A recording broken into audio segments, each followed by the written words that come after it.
Ce dimanche, le FC Barcelone se déplace sur la pelouse du Real Madrid pour le 233e Classico de l'histoire en match officiel. Une rencontre qui s'annonce bouillante, d'autant plus qu'elle sera décisive pour la course au titre en Liga. Pour l'occasion, retour sur ces matchs et ces moments qui ont marqué l'histoire du Classico et même parfois l'histoire du football. Depuis la toute première édition de la Liga en 1929, les deux clubs se livrent un duel sans merci et très vite chacun prend l'habitude d'humilier l'autre. Avant les années 50, on décomptait déjà des scores hors du commun comme un 7-2 pour le Barça en 1950 ou encore une victoire 11-1 des Merengues en 1943. Mais le duel a finalement pris corps dans l'ère moderne avec la médiatisation du football.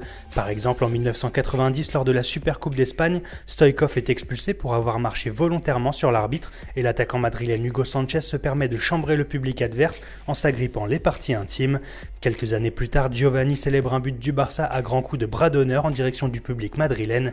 Raúl, lui, a fait plus sobre mais tout aussi humiliant en demandant au public barcelonais de se taire après une égalisation dans les dernières minutes au Camp Nou. Pepe Reina, qui gardait à l'époque le but barcelonais, avait lui été frappé par un supporter alors qu'il allait chercher un ballon hors du terrain. Et la rivalité prit une autre tournure dans les années 2000 avec l'arrivée des Galactiques et surtout le transfert de Figo du Barça au Real Madrid. Le traître portugais a essuyé notamment la plus grosse bronca de l'histoire du Camp Nou lors de son retour en Catalogne et en 2002 on lui jettera même une tête de cochon alors qu'il s'apprêtait à tirer un corner. À cette époque déjà la tension était palpable et on retiendra aussi comme un symbole une altercation en 2003 entre Zinedine Zidane et Luis Enrique. Les deux hommes étaient alors joueurs et se retrouveront ce dimanche face à face en tant qu'entraîneurs. Les techniciens ont d'ailleurs souvent eu le premier rôle dans ces classicos, notamment avec la rivalité entretenue par José Mourinho et Pep Guardiola. Lors de leurs passages respectifs à Madrid et Barcelone, les deux hommes deviennent de véritables ennemis et forcément cela donne lieu à des débordements, comme ce doigt de Mourinho enfoncé dans l'œil de l'adjoint Tito Vilanova lors de la Supercoupe d'Espagne en 2011. Vous l'aurez compris, les classicos donnent souvent lieu à des moments de grande tension, mais aussi et surtout à quelques moments de grâce. Comment oublier le premier classico de Lionel Messi par exemple, c'était il y a 10 ans, et le petit Argentin donnait un aperçu de l'immense carrière qui l'attendait, avec un triplé pour offrir un nul 3 partout à son équipe. L'Argentin est d'ailleurs aujourd'hui le meilleur buteur de l'histoire des classicos avec 21 réalisations, devant Di Stefano et son éternel rival Cristiano Ronaldo qui en compte 16. Impossible de ne pas citer non plus ce que l'on pensait impossible, une ovation du public madrilène pour l'un de ses ennemis.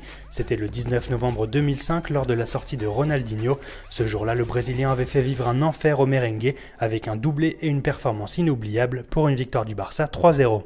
Et comme les duels Barça-Real sont souvent serrés et indécis, les scores fleuves et les démonstrations sont d'autant plus marquants. L'image de la Manita de 2010, cette victoire 5-0 du Barça de Guardiola, a marqué l'histoire du championnat espagnol. Ce jour-là, Messi se met au service du collectif et laisse Xavi, Pedro, Villa et Jeffren inscrire les 5 buts catalans pour la dernière Manita à ce jour. Un an plus tôt, c'est au Bernabéu que les Blaugrana avaient flambé avec une victoire 6-2 grâce à des doublés de Henry et Messi.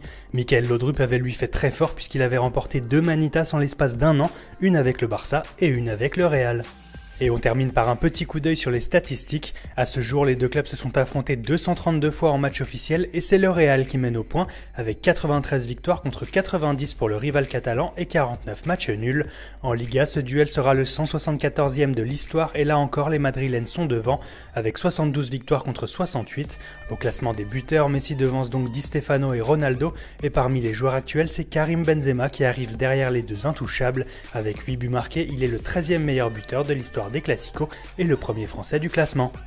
Voilà pour la sélection de Foot Mercato des meilleurs moments de l'histoire du Classico, mais vous non plus n'hésitez pas, laissez-nous en commentaire vos meilleurs souvenirs et faites vos pronostics pour le Classico de ce dimanche.